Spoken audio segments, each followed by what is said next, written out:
kuje ɗe mi limtante to a jogitiri ɗe a marata ɓilla ko be moy ko be ɗume ha kerol ngendam maɗa.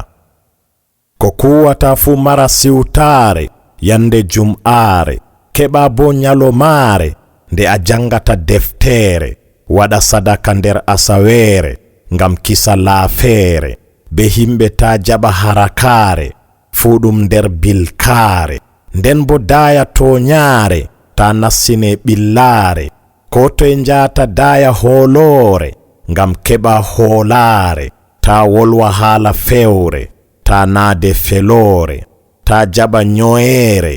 ngam kisa toskare, ta mara gewte laftare ngam jayante yaware, domere daya hunayre fu ɗum nder majjere, sey mara ha'inare ta mara ɗayare, nden bo mara dartare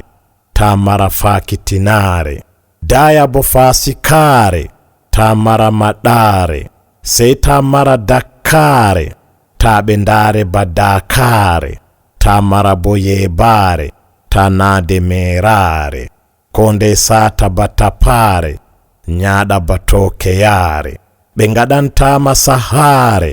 ɓe kollatama yofare, ko nde mara de'itare ngam keɓa fecare, daya fonginare ko nde mara fertare, ta mara ndingare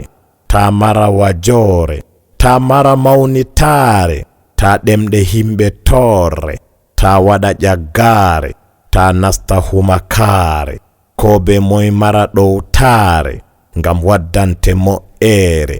kakkilan saaro e saare ngam kisa tikkere e naalore, ko ndey nasta ummatore